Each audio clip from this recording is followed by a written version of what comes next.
tous, donc merci de nous retrouver pour ce nouvel épisode de Infocom l'émission. On a remarqué que vous avez eu beaucoup de questions sur toute la partie paperasse et administrative pour l'entrée dans le supérieur. Et on est tous passés par là, on sait tous que c'est compliqué, c'est pour cela qu'on a 3 intervenants qui vont pouvoir tout vous expliquer. Donc bonjour, monsieur Magnien, je vous laisse vous présenter du coup. Bien bonjour, donc je suis effectivement Léo Magnien, le directeur de la vie étudiante du Crous de Bourgogne-Franche-Comté, une direction qui s'occupe à la fois des bourses, des services sociaux et puis de toute la vie étudiante sur les campus de la région. Bonjour, donc moi je suis Isabelle Dubois, je suis conseillère d'orientation privée au sein du réseau Ton Avenir et donc partenaire Studirama où j'ai eu l'occasion de présenter la conférence Parcoursup. Donc ça va être un petit peu mon rôle aujourd'hui de dédramatiser l'outil Parcoursup. Bonjour, Christine Guyon, donc moi je suis l'adjointe à la scolarité de l'IUT de Dijon où on s'occupe essentiellement de l'inscription administrative à l'IUT. Ok, parfait. Du coup, moi je suis donc Giovanna Carrère, une étudiante en Infocom. Du coup, je vous propose qu'on commence à parler de Parcoursup, puisque c'est la première étape dans l'entrée dans le supérieur. On va parler de l'inscription, des différentes étapes et surtout les différentes dates clés de Parcoursup. Donc effectivement, Parcoursup, c'est l'outil de gestion des inscriptions dans le supérieur.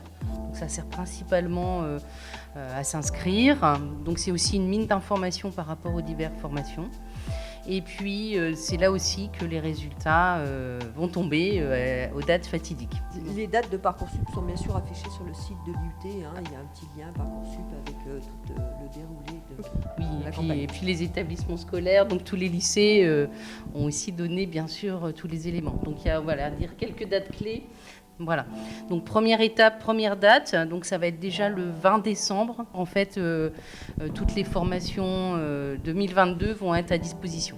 Donc ne pas hésiter à aller déjà regarder, se renseigner sur les formations. Encore une fois, c'est une mine d'informations sur les attendus, sur sur les contenus de formation, etc. Donc l'outil Parcoursup, c'est aussi des informations. Deuxième date importante, ça va être le 20 janvier. Donc ça, c'est la date pour s'inscrire. Donc les établissements scolaires vont donner des codes pour pouvoir se connecter à Parcoursup. Voilà, donc effectivement, après, il y a toute une période qui va être transparente pour les élèves, mais qui est très importante, puisque c'est le moment où les établissements, à la fois les établissements lycées, vont faire remonter les notes et puis donner leur avis, les fameuses fiches à venir. Chaque établissement, chaque lycée va donner son avis sur les vœux. Et puis pendant cette période-là aussi, les établissements du supérieur vont faire leur sélection. Et effectivement, il y a également tous les établissements qui ont des recrutements sélectifs, notamment des concours. Donc ça se passe pendant cette période-là également. Donc la date fatidique suivante, c'est le jour des résultats. Voilà. Le fameux. Donc, cette année qui va être le 2 juin. D'accord. Parcoursup, comme je disais, c'est un outil d'inscription. Donc les élèves peuvent faire 10 vœux. Donc ça, c'est ce qu'il faut avoir. Un autre chiffre à avoir en tête, c'est 10 vœux maximum et 10 sous-vœux supplémentaires. Donc un vœu, on va dire, ça peut être dans plusieurs cas. Donc une licence dans un établissement supérieur à l'université égale un vœu. Quand on arrive sur les formations type BUT, BTS, un vœu égale un type de formation. Et le sous-vœu sera le lieu géographique. Voilà. Donc on peut parler aussi des autres types de formations rapidement, puisqu'en fait tout ce qui peut être école de commerce, école d'ingénieur, les concours, un vœu égale un concours. Voilà. Donc ça peut élargir à plus d'endroits en fait. Et aussi j'avais une autre question par rapport au genre de formation, au type de formation qu'il y a sur Parcoursup, parce que du coup j'imagine que par rapport aux écoles privées, elles ne sont pas dessus. Alors la plupart maintenant des établissements qui ont des diplômes reconnus par l'État sont sur Parcoursup. C'est vraiment très rare maintenant d'avoir des formations. Donc on va être sur des formations, on va dire non reconnues par l'État. Celles-là ne seront pas sur Parcoursup. Et puis il y a aussi des écoles publiques, malgré tout, type Beaux-Arts. Donc eux ont fait le choix de ne pas être sur Parcoursup, puisqu'ils ont des modes de sélection qui sont vraiment très particuliers et donc ils ne sont pas non plus sur Parcoursup par exemple. Comment on peut faire pour se vendre au mieux ? Alors là, vaste débat, on peut y passer une heure supplémentaire. Oui. Hein, donc là, ce qui est très très important, donc je dirais que moi je dis que Parcoursup c'est une fusée à 3 étages. Donc là, le premier étage, ça va être les notes. Hein, donc il y a un algorithme qui va tourner malgré tout avec les notes. Le deuxième étage de la fusée, ça va être le projet motivé, les éléments d'activité extrascolaire, etc. Et puis donc le dernier étage de la fusée, donc c'est les fiches à venir et les fiches de réorientation pour les élèves en réorientation, avec les éléments donnés par les établissements. Il y a les notes et puis du coup il y a également les appréciations. D'accord. Donc vraiment, il faut y faire attention. Donc encore une fois, je reviens sur les éléments qui sont ouverts dès le 20 décembre. En fait, sur chaque formation, met en exergue les éléments qui vont être importants pour étudier le dossier. D'accord. Et par rapport au projet motivé, quels conseils vous pourriez donner pour bien le construire Ouais, donc ce projet motivé, il est malgré tout synthétique. Il a un nombre de caractères maximum. Oui. Donc ce n'est pas une lettre de motivation en tant que telle. Donc il faut vraiment mettre vraiment en parallèle les éléments demandés dans chaque formation. Il ne faut pas faire une lettre type. Il faut vraiment s'attacher à faire un projet motivé correspondant à chaque formation sur laquelle vous postulez. Et donc bien construire les éléments qui se rapportent aux éléments demandés dans la formation et ne pas hésiter à montrer qu'on ne vient pas là par hasard, oui. Qu'on a bien vu les éléments importants et qu'on est venu aux portes ouvertes. Ça, c'est des choses qu'on peut noter dans son projet motivé, en disant voilà, je suis venu aux portes ouvertes à telle date, j'ai rencontré telle et telle personne, et bien montrer qu'on n'est pas là par hasard, qu'on ne fait pas une lettre de motivation qu'on calque projet par projet, mais qu'on est vraiment attaché aux éléments concrets de chaque formation. Voilà, donc Parcoursup, on dédramatise, c'est un outil. Oui, bien sûr. Effectivement, si on ne sait pas ce qu'on veut faire avant, c'est un peu inquiétant, mais sinon, on trouve tout ce qu'on veut et c'est vraiment un outil formidable. Enfin, voilà. La deuxième grosse étape dans l'entrée du supérieur, c'est le dossier social étudiant. Du coup, vu que vous faites partie du CROUS, vous en savez peut-être quelque chose. Tout d'abord, qu'est-ce que le dossier social étudiant en quelques mots Alors, je vais y arriver. Peut-être commencer par dire que c'est pas vraiment... Enfin, deuxième étape dans un sens logique, je le comprends bien, mais il faut bien voir que en fait, ces étapes vont se conduire en parallèle dans la vie des futurs, de ceux qu'on appelle les primo-arrivants, c'est-à-dire les lycéens qui vont arriver pour la première fois dans le supérieur sur l'année N+1. Si je parle d'étapes à effectuer en parallèle, c'est parce que la campagne de bourse pour l'année 2022-2023 commencera le 20 janvier. Et donc on voit bien là qu'on a un parallélisme d'étapes à conduire de concert. Le dossier social étudiant, c'est donc un dossier qui va se faire par l'intermédiaire de la plateforme messervicesétudiants.gouv.fr dès le 20 janvier et ce jusqu'au 15 mai. Et dans lequel les étudiants vont pouvoir renseigner leur situation et pouvoir ensuite accéder à des services de type demande de logement, demande de bourse. C'est un document qu'il est nécessaire de remplir pour ces deux services offerts par le CROUS. D'ailleurs, vous parliez du parallélisme, mais je crois que l'inscription sur mes services étudiants est liée à l'inscription sur Parcoursup. Tout à fait. Par ailleurs, on a donc un parallélisme de calendrier, donc c'est bien de ça que je parlais. D'accord. Et du coup, vous, quel est votre rôle dans ce processus précis ?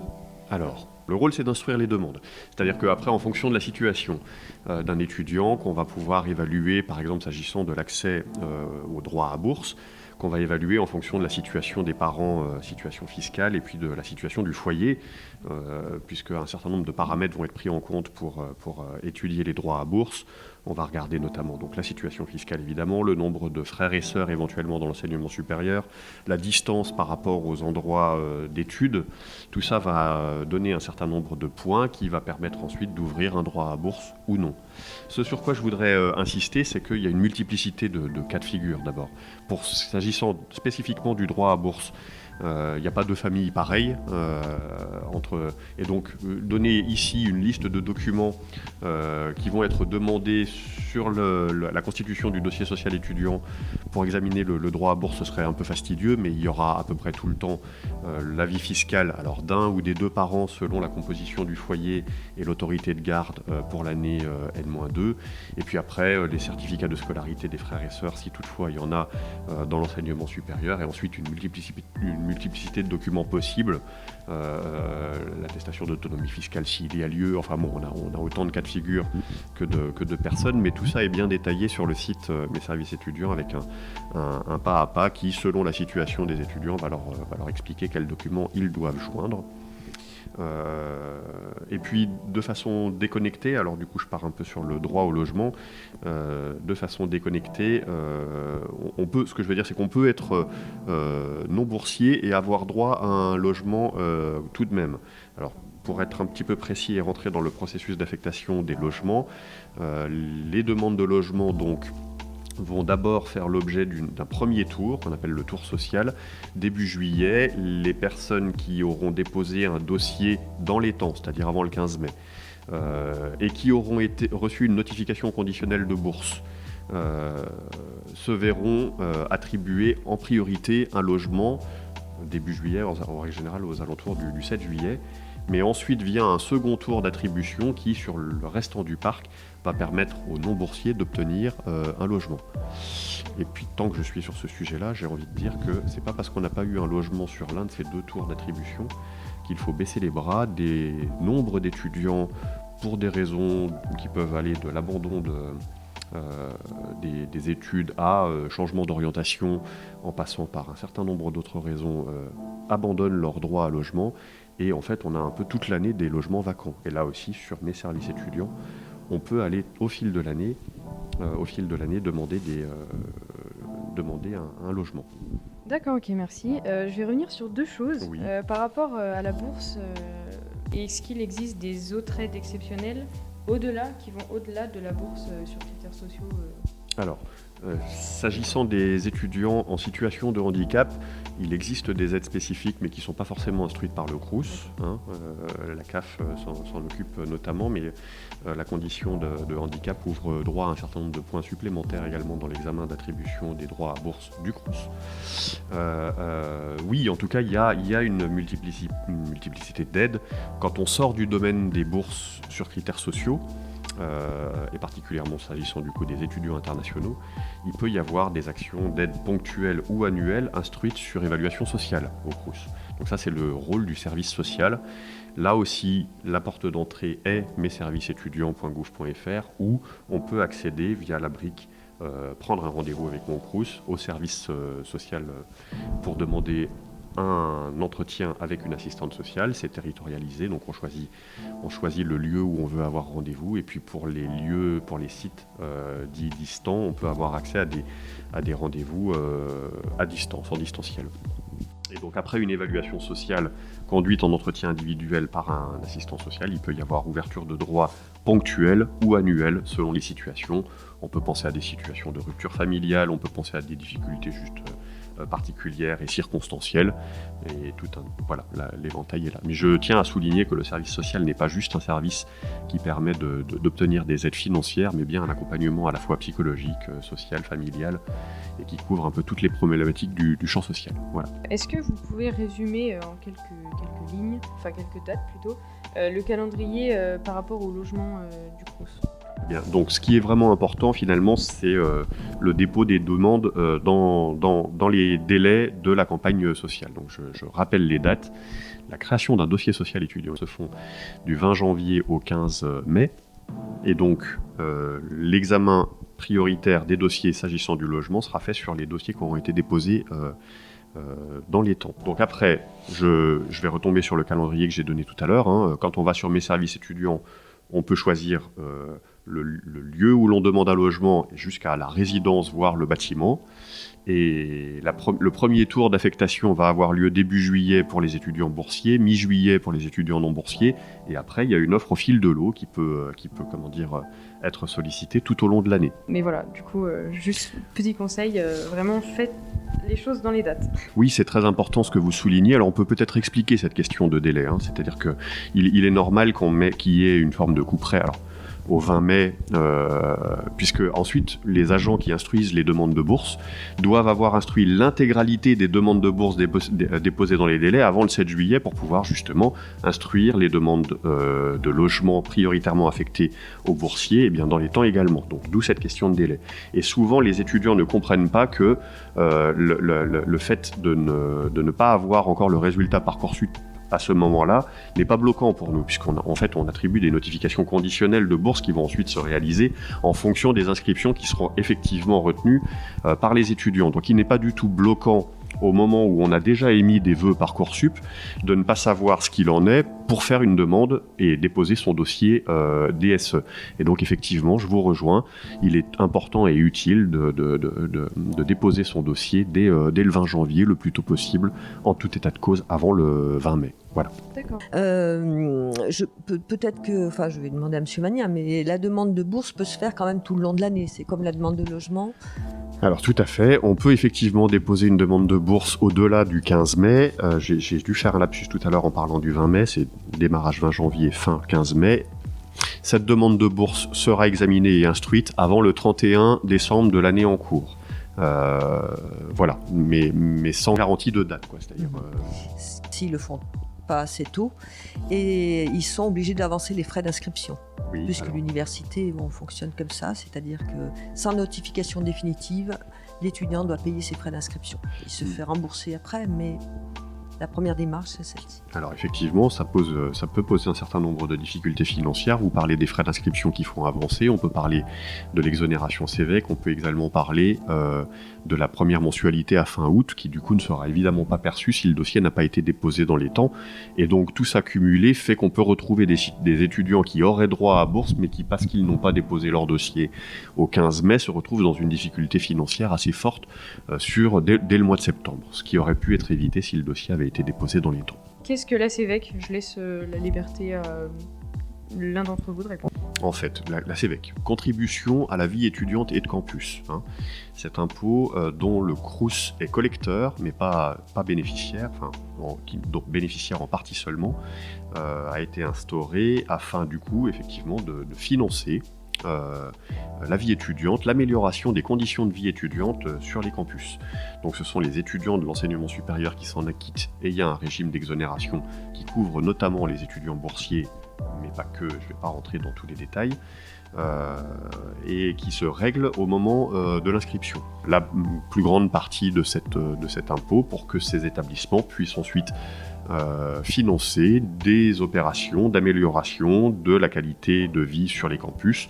Il peut s'agir à la fois d'investissements de toute nature, immobilier, sur des projets culturels, sur des projets d'accueil des étudiants internationaux. Enfin, les exemples sont très très larges. Comment ça se passe, l'exonération de la CEVEC ? Un boursier reçoit une attestation d'exonération qu'il peut, à l'aide notamment d'un flash code et ou d'un code, faire valoir au moment du paiement sur le site dédié de la CEVEC. Voilà, c'est aussi simple que ça. Voilà, c'est aussi simple, mais il faut bien évidemment faire un compte quand même pour aller chercher ces documents d'exonération sur le site du Crous pour pouvoir avoir un numéro quand même pour l'inscription. Oui. Et les personnes exonérées sont évidemment les boursiers sur critères sociaux.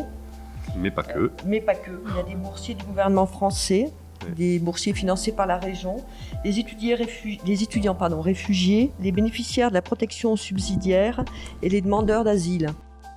Et est-ce que vous avez une estimation des frais d'inscription ou est-ce qu'il y a une... Ils sont toujours... Alors, cette D'accord. année, ils étaient toujours à 170 € les frais d'inscription, 92 € la CEVEC. D'accord. Dans les 170 €, il y a 147 € de droits d'inscription et 23 € de frais de gestion. D'accord. Ils sont restés 2 ans à ce même tarif. On ne sait pas l'année prochaine, voilà, c'est pas encore Ok. voté. Après, il y a des établissements de statut différents des Oui. universités qui pratiquent. Attention, la question peut être piège parce que là, on est en train de parler de frais Je d'inscription. parlais de Oui, l'IUT. oui. Voilà, je en parlais IUT. vraiment de l'IUT. D'accord. Oui, de l'IUT, oui. Bah, du coup, oui. Donc du coup, ça dépend des formations en soi. Ah bah les masters, c'est un peu plus cher, Oui, oui. du coup. Il y a des choses. École de commerce encore plus. Ah oui, Voilà, tout à fait. faut- Oui. Et puis même les lycées privés, Oui, voilà, il y a bah, des BTS dans des lycées publics, il y a des BTS dans des lycées privés. Donc chacun a sa propre politique tarifaire. Oui. Est-ce qu'on est obligé de faire des vœux près de chez soi ou on a la liberté de, même si on habite à Dijon, de faire un vœu à Bordeaux Alors il y a une totale liberté des vœux. Hein. Donc moi je vous dirais, ça dépend du projet vraiment. Encore une fois, Parcoursup c'est l'outil. Donc si c'est pas Parcoursup qui va décider de vos vœux, c'est vraiment c'est votre projet professionnel, votre projet d'études. Donc voilà, les vœux peuvent se faire bien sûr France entière. Par contre, ce qu'on peut conseiller aux étudiants, afin de, on va dire, sécuriser un petit peu son parcours, c'est malgré tout, quand on fait son inscription sur Parcoursup, notamment tout ce qui est licence, c'est de mettre une licence de secteur. Donc ça va apparaître dans le dossier. Quand vous allez mettre la licence de votre secteur, c'est quand même là où vous avez le plus, on va dire, le chance d'assurer une inscription quelque part. Donc bien sûr, priorité à votre choix principal. Par contre, de façon à ne pas se trouver complètement démuni au moment des résultats, il est intéressant de mettre quand même une licence de secteur, si je peux dire. D'accord, ok. Une licence de secteur, en gros, c'est une licence qui se rapproche un peu de chez nous. C'est géographique, ça peut être une question d'académie, mais il y a certaines licences qui n'existent pas dans l'académie. Du coup, le secteur peut être élargi. Hein, c'est plus compliqué que simplement... voilà, toutes les licences ne sont pas proposées partout. Donc la sectorisation peut être élargie au-delà de l'académie. On peut peut-être rebondir sur ces propos pour dire qu'il y a une aide à la mobilité Parcoursup. Oui. C'est-à-dire que si les vœux qui ressortent de Parcoursup impliquent un changement d'académie pour un étudiant qui donc doit être amené à déménager, il y a une aide de 500 €, ça s'appelle AMP, aide à la mobilité Parcoursup, qui peut être demandée toujours pareil auprès du Crous. Voilà. Quelle est la différence entre inscription pédagogique et inscription administrative? Oui, sur l'IUT, il n'y a que l'inscription pédagogique, pardon, j'ai dit le contraire, administrative qui compte, puisque l'inscription pédagogique, vous n'en faites pas. D'accord. C'est-à-dire qu'elle est faite sur une plateforme, la plateforme technique, à la scolarité, mais c'est une inscription d'option ou de choix de langue. Donc dans votre département, voilà, vous avez choisi telle langue et on vous met dans un groupe. Et après, nous, la plateforme, disons, fait des groupes. Et Donc, ça, vous ne voyez pas. L'inscription pédagogique, c'est la vraiment répartition des groupes à l'intérieur du classe. Voilà, c'est D'accord. ça. C'est surtout des choix d'options ou de langue. D'accord, ok. Donc ça, c'est transparent pour vous, mais effectivement, dans les UFR, les étudiants font des inscriptions pédagogiques maintenant en ligne. Oui. Donc ils choisissent des options, des Voilà, moi, parcours, j'ai- des choses comme ça. D'accord. Oui, parce que oui, il y avait des options. Oui. Donc notamment, moi j'ai le cas pour... je connais personnellement notamment le UFR de droit.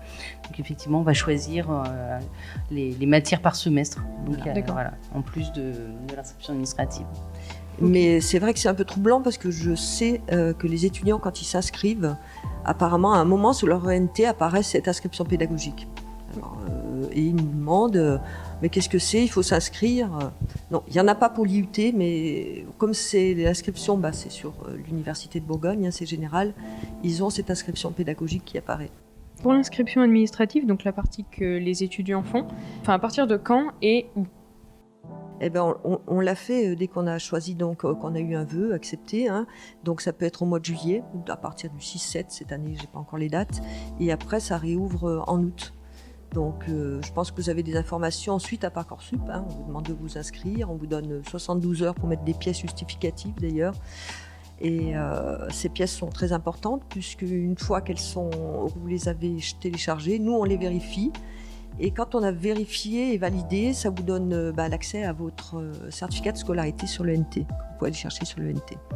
Je peux juste donner une précision. Donc justement, au moment Parcoursup, en fait, c'est quand le vœu est accepté définitivement. Parce qu'en fait, on peut accepter, la procédure Parcoursup fait qu'on peut accepter un vœu, mais garder en attente les vœux qui nous intéressent plus. Donc tant que ça, c'est pas terminé, il n'y a pas d'inscription administrative. Donc c'est vraiment quand le vœu est accepté définitivement qu'à ce moment-là, on procède à son inscription administrative, quel que soit l'établissement. J'aimerais parler de la carte étudiante parce que beaucoup en parlent, mais c'est très flou pour tout le monde. La carte étudiante, donc, elle est après votre inscription, c'est la scolarité qui l'édite. Effectivement, si tout le monde donne bien sa photo, parce qu'on a quelques problèmes, on peut éditer la carte étudiante et après, on la remet au secrétariat des départements qui la donnent normalement le jour de la rentrée ou un peu après, hein, c'est fluctuant. Et cette carte, elle va vous servir déjà à les manger au Crous. Elle va vous servir à pouvoir emprunter des livres à la bibliothèque aussi. Après, elle vous donne des réductions, un peu pour le cinéma, pour des choses comme ça. Pour le sport aussi. Pour le sport, bien sûr. Pour le effectivement, pour le sport. Pour aller au SUAPS. Ouais. Vous savez qu'à l'IUT, le SUAP peut vous donner un bonus qui va de 1 à 5%. Et sinon, est-ce qu'on pourrait avoir un contact où vous retrouvez quelque part, chacun de vous? Bien sûr. Je te fais une petite pub de votre... Voilà, je ne savais pas si c'était le lieu. Donc, effectivement, je suis donc conseillère d'orientation privée au sein du réseau Ton Avenir. Donc, vous pouvez trouver donc les informations sur le réseau, sur le site tonavenir.net. Et donc, à la page Dijon, vous trouverez Isabelle Dubois. D'accord. Voilà. Alors, pour s'adresser au Crous, c'est simple, il suffit de passer par Mes services étudiants. Tout en bas de la page de messervicesétudiants.gouv.fr, il y a un formulaire de contact. On est à moins de 2 jours de réponse en règle générale là. Alors, mis à part tout début septembre, où évidemment on a beaucoup plus de demandes, mais tout au long de l'année, on est très à jour sur cette adresse de contact. D'accord. Et le bâtiment rouge à côté du restaurant Montmusard, c'est la direction de la vie étudiante du Crous. Que là, on a des agents d'accueil et des services civiques qui sont formés à l'accompagnement, d'ailleurs administratif un peu au quotidien des étudiants, qu'il ne faut pas non plus hésiter à y venir. Quand je dis que nos services civiques sont formés à l'accompagnement administratif, c'est-à-dire qu'on les forme auprès de la CAF, on les forme auprès de Divia, on les forme auprès de l'assurance maladie, on les forme évidemment à l'accompagnement de premier niveau sur les services du Crous et à l'orientation vers les services universitaires. Donc ça peut aussi être un endroit, par exemple, après un repas, pour aller chercher des informations en sortant du RU qu'on n'aurait pas. Et pour tous les renseignements de type quelles sont les offres de services du Crous, on peut également aller sur le site du Crous de Bourgogne-Franche-Comté, Crous BFC dans un moteur de recherche, et ça sortira tout seul. Parfait. Et sinon, moi je suis à la scolarité de l'IUT, donc la porte est ouverte, pas tout le temps, mais elle est ouverte et on reçoit les étudiants pour divers problèmes et ils sont les bienvenus surtout. Je vais rajouter, on les voit pas souvent parce qu'ils ont affaire plutôt à leur secrétariat. Oui. Mais des fois, il y a des personnes qui n'osent pas venir et il faut venir parce que on est là pour ça. Bon voilà. Merci à tous d'avoir participé à cet épisode. Et du coup, j'espère que tous les étudiants qui nous regardent ont pu avoir des réponses importantes par rapport à ce sujet qui est lui-même important. Et du coup, je tenais également à remercier tous les intervenants au projet, donc les personnes qui sont derrière la caméra, donc vous, bien sûr. Concernant la formation par rapport au BUT Infocom, n'hésitez pas à poser vos questions sur les réseaux de l'AIC, donc l'association Infocom. On sera ravis de vous accueillir et de vous répondre. Et donc, voilà.